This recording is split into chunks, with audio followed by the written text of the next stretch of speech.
Hello everyone, 256 subscribers. I'm glad you made it here. If you'd like to skip to the amino acid alphabet and how you can write your name as a molecule, use the appropriate timestamp in the description. In true PowerPoint style, I've made this Google Slides. I even went so far as to make a slide with the things that I'll talk about, in order. Consider this the contents presented in a table for your convenience. I'll be talking about what are amino acids, a brief history of the current amino acid alphabet, the final additions that need to be made to write any name we want, my contribution to science, how to make your own autophorins, being thankful for your support, or whatever, other projects that may or may not actually happen, why this video is the way that it is, and projects that actually have a good chance of existing soon. Autophorins. You can now write your name or your friends' names as a small protein. So let's quickly walk through the biochemistry. Now, what I won't go over is how exactly your cells take DNA and turn it into proteins. There are great resources for that already in the description. But what I will go over is what makes a protein a protein. Don't be alarmed, this will not be on the test. What you're seeing right now is a codon wheel. Scientists use this to translate an RNA sequence into an amino acid. What's important for us to understand is what amino acids are and how they combine to make anything from the initials DO to the entire script of this video. Or, essential proteins that keep you from dying. Amino acids for our purposes are building blocks for proteins and other important biomolecules that do stuff real good. Their main features are a carboxylate group, which is slightly acidic, and an amino group, which is slightly basic. If you've ever seen a baking soda and vinegar volcano, you'll know that acids and bases react. So what ends up happening is the carboxylate group from one amino acid and the amino group from another react together, producing water. The reaction results in the two amino acids being bonded together into a peptide. This reaction can continue to form longer and longer peptides until you have an entire protein. Now the structures. This is glycine. It's the simplest amino acid. On the left is the skeletal formula, and on the right is the 3D representation. The blue nitrogen atom, black carbon atoms, and the red oxygen atom are the backbone of our proteins. Because of that acid-base reaction, the structure will look a little bit different when they combine, but we'll get to that in a bit. The 3D shape is great for deeper understanding, hence why I include it here, but don't rely on it too much as we'll ditch them for the simpler skeletal formula.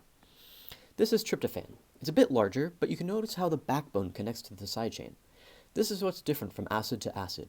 You can imagine glycine's side chain as just being a hydrogen atom, while in the case of tryptophan, well, it's this fused hexagon pentagon on a stick. Note that the thicker line shows us that the side chain is pointed toward us, while the dashed line shows the hydrogen atom being pointed away. Wedges and dashes give us an idea of the 3D structure from a 2D image. Feel free to pause to compare the two images. Then there's proline. This one's funky because the side chain actually comes back into the backbone to bond to the amino group. It's the only one to do this. This pentagonal shape provides structural stability to the protein and is important in the overall shape the protein has. For our purposes, it's only really important to mind your P's. Q's are okay, it's the P's you have to worry about. They tend to give the otherwise straight structure twists and turns. Put on your past hypothetical chemist hat, it's time to take an amino acid sequence and turn it into something we can write down. This may seem intimidating, so let me introduce you to the beefy, meaty peptide. It's part of what gives steak its characteristic flavor. We'll find plenty more like this, so naming each one something cute is going to take too long. So let's give this a name that uniquely identifies it. Oh, gosh, no. We can't just write this whole thing out for every single protein we discover. I mean, we can and do. It's just, a lot of this information is unnecessary. What if we just list the amino acids in the order they appear in? That's better, I guess, but doesn't do much for legibility. I think even the first 3 letters or so of most amino acids should suffice. Okay, right direction, but I think there's only 20 amino acids we have to keep track of, so why not just choose a single letter of the alphabet for each one? Boom! Now that's concise. As long as we have a cheat sheet or something, we can easily communicate huge proteins in this very condensed code. It's the 1970s, and we can finally review all the different amino acids and the letters that represent them. A is for alanine, C is for cysteine, D is for aspartic acid for some reason, E is for glutamic acid, the sister of the last one, so I guess D and E make sense, F is for phenylalanine, it's a bit of a stretch, G is for glycine, whom we've already met, H is for histidine, I is for isoleucine, an isomer of leucine, K is for lysine, since L was already taken by leucine. M is for methionine. N is for asparagine, the cousin of aspartic acid, and the stinker in your pee after you eat asparagus. P is for proline, the pentagonal weirdo. Q is for glutamine, the cousin of glutamic acid. R is for arginine, like pirates, arginine, anyway. S is for serine. T is for threonine. V is for valine, which is vaguely V-shaped. W is for tryptophan, because it has a double ring, W or something, I don't know. And Y is for tyrosine, since T was already taken. And that's that. All the amino acids you could ever want. Everything accounted for. Who's this farouche biochemist? Theresa Statman? What are you doing here in the year 1986? You found a new proteinogenic amino acid? But how is that possible? Stop codons. Fascinating. And over 100 human proteins have it? Well, add it to our amino acid alphabet. Welcome selenocysteine. It's like cysteine, but with selenium instead of sulfur. Amino acid number 21 is now a thing. Okay, so A, C, D, E, F, G, H, I, K, L, M, N, P, Q, R, S, T, U, V, W, and Y. All right, now that we've collected all the amino acids coded into proteins, we can finally get to what is this? A generic stand-in for a methane-producing archaeobacteria's methyltransferase enzyme? So what? I'm in the middle of... Oh, wait, what? Really? Stop codon again? Cool. Let me introduce you to the amino acid number 22, pyrolysine. It's essentially an extension of lysine, and while it doesn't appear in human proteins, it is technically coded for in bacteria and stuff, so it works for us. Blah, blah, blah, we now have the letter O. These are all the amino acids that IUPAC, the International Union of Pure and Applied Chemistry, has recommended single-letter abbreviations for. But you may notice there are still 4 letters of the alphabet missing. So here's where I come in. No, this isn't a self-portrait, this is phenylalanine. You may remember this as the thing in sodas that have aspartame as a sweetener, or as the one that vaguely looks like a donut. The phenyl in phenylalanine is a very common group in organic chemistry, so chemists are very familiar with reactions to modify this amino acid. So let me introduce you to the letter Z, azidophenylalanine, named after the azido group, which is very reactive. This is actually the main group in the highly unstable chemical known as azidoazidazide. In the context of biochem, this little addition is used in combining molecules inside living organisms. Since the product of the reaction is just the bonded molecule and nitrogen gas, it's able to do its thing without disrupting nearby tissue. Similarly, invite to the party the letter B. Boronophenylalanine is a great choice due to its use in neutron capture therapy for tumors. Boron is like a neutron sponge, and since boron is pretty rare in human cells, it's a great addition for tackling cancer and fits perfectly into the alphabet. How convenient. Lastly, for the phenylalanine derivatives, we have xyloalanine. In biochemistry today, X is used for an unknown or unimportant amino acid, which I find offensive on behalf of xyloalanine. I tried looking into the applications for this molecule, but so far it only seems useful in light-related drug manufacturing. What you're looking at now is known as 3,5-dimethylphenylalanine, since the carbon atoms are attached to the 3 and 5 atoms of the phenyl group. This one may not have a practical use, but it rolls off the tongue and there isn't a whole lot of competition for the letter X. Also, I find it aesthetically pleasing, so science be darned if I can't have a little creative freedom around here. Lastly, we have glycolic acid. Sometimes it's written with a D at the beginning, but other times it's just the J. Either way, this is our letter J. It's naturally occurring in genical beans, but unfortunately crystallizes destructively in human tissue, so direct consumption is highly discouraged. It's been used in researching E. coli growth and has seen testing in HIV treatment when incorporated into proteins. It's also relatively simple to isolate and synthesize. Behold, the Latin alphabet in molecule form. The amino acid alphabet now comprises 26 reasonably chosen amino acids, including the non-canonical boronophenylalanine for B, glycolic acid for J, xyloalanine for X, and azidophenylalanine for Z. The only thing left is to see how these combine. EA Sports. It's in the game. To start, let's get out some aspartic acid, which represents the symbol D. Or I guess the letter represents the molecule. Anyway, most hydrogens are represented next to their bonded atom without drawing their bond to save space. Now we have DO autophorin, or do autophorin. What does autophorin mean? Well, I coined it from the Greek roots meaning self-bearing. The molecule bears its own name, plus no one took the name yet, and I like myself some clean Greek. Anyway, you'll notice that the new portion replaces one of the oxygen atoms at the end of the first one. Plus, it looks like the part we just added was flipped upside down, except instead of solid wedges, I put dashed wedges. That's because that's exactly what I did. Mirroring the image upside down and swapping the wedges for dashes imitates a 180-degree rotation in 3D. In other words, don't worry about it. Unless, of course, you like to write your own words in peptides, but for that you need some kind of tutorial to have a vague idea of what you're doing. And oh yeah, there's a tutorial later on that walks you through drawing a peptide. But let's not get the cart before the stick. DOU autophorin.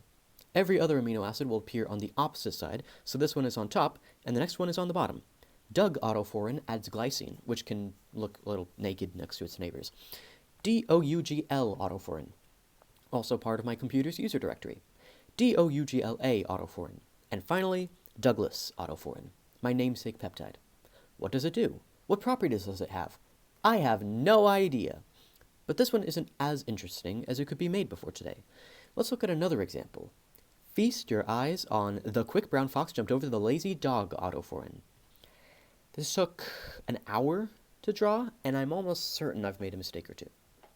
Now, I wasn't planning on doing this, but take a look at the overall structure. Doesn't it just want to make a ring?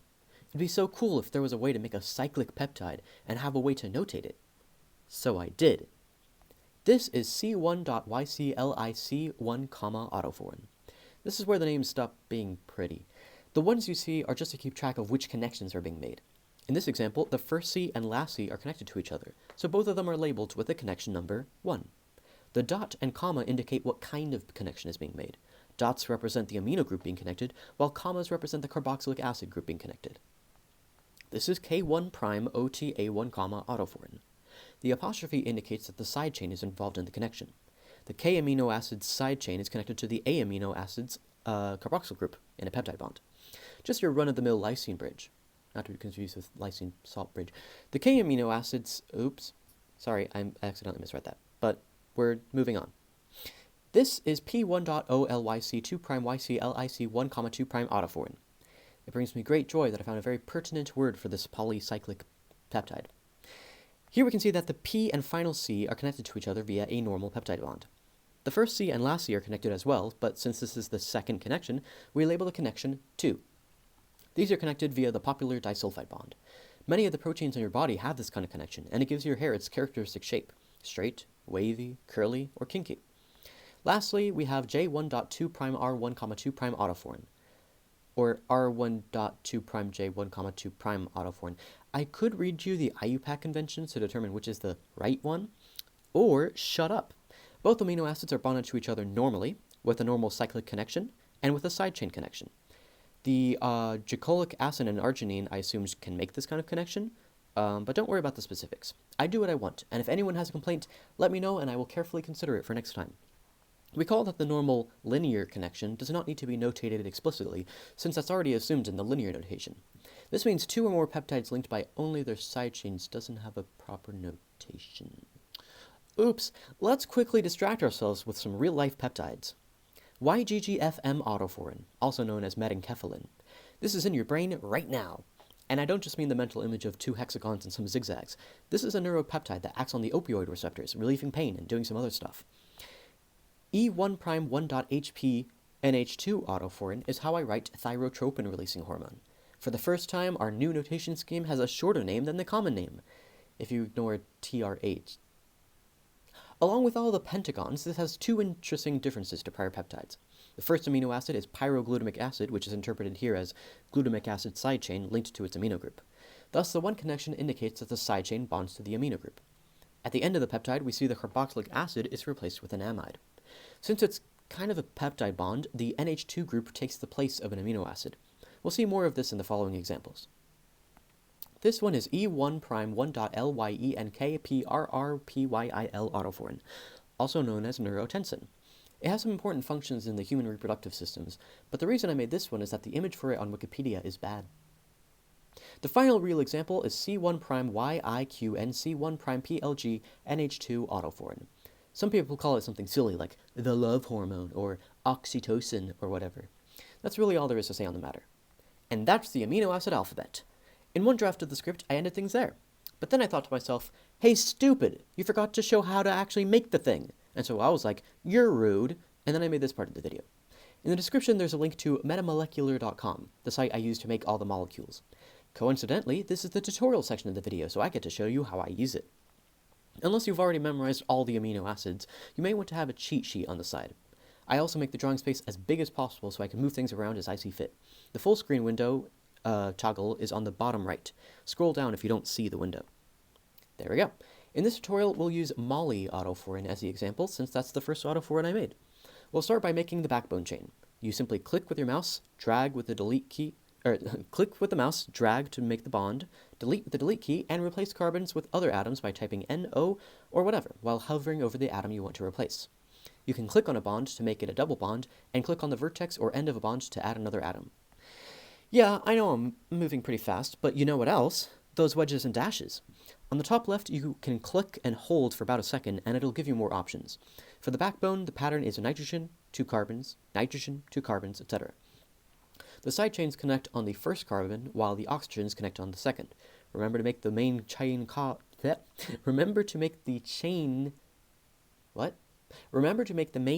oxygens double bonds. So you can see that every oxygen that I've drawn so far is a double bond. But that doesn't apply to every single one. For example, the very last one you can see is a single bond. Just the ones that go up and down are double.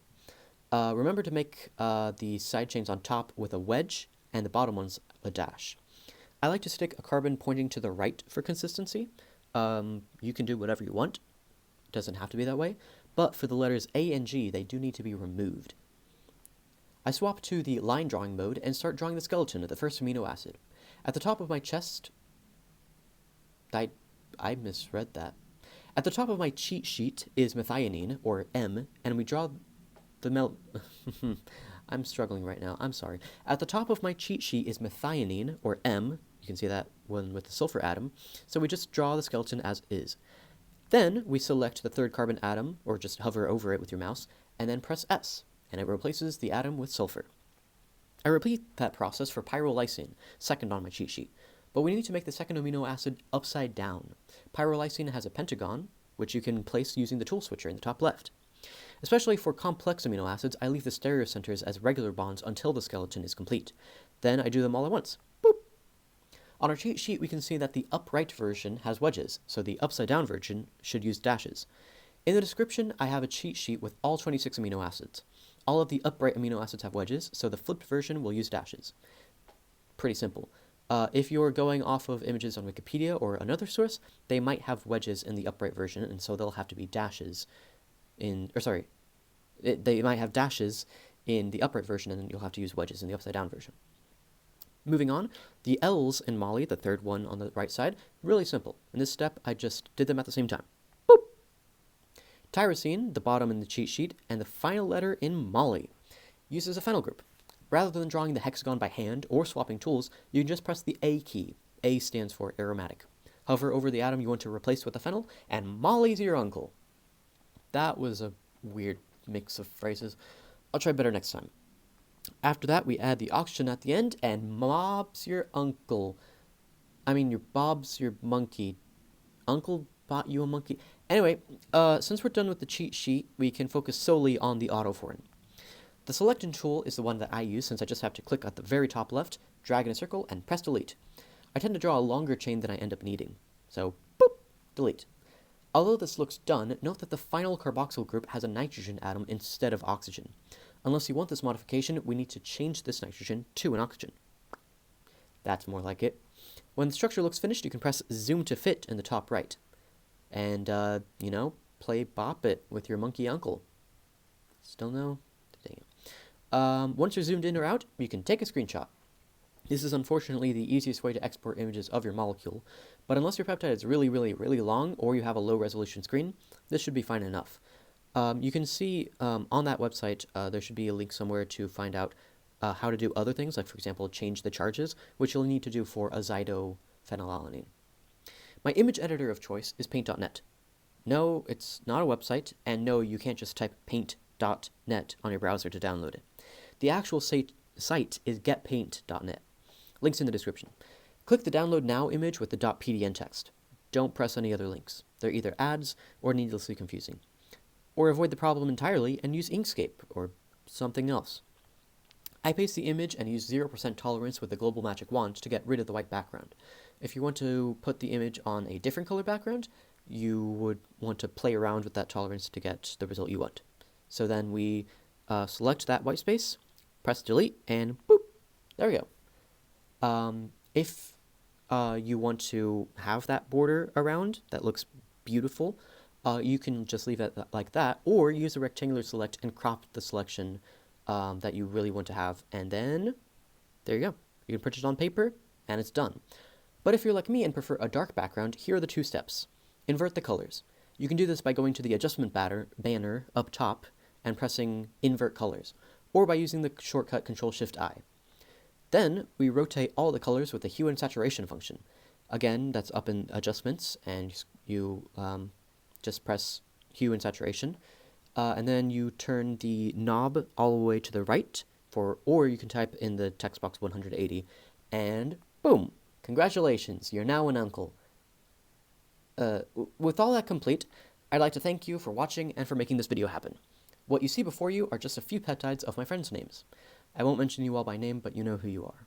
And for everyone else, thank you. Really. I wouldn't have had the motivation to work on this video if it weren't for all of you. In fact, the whole concept of a peptide alphabet came from the desire to share things with people, and I'm really happy with the result. So again, thank you. Your result... What? I really misspelled that.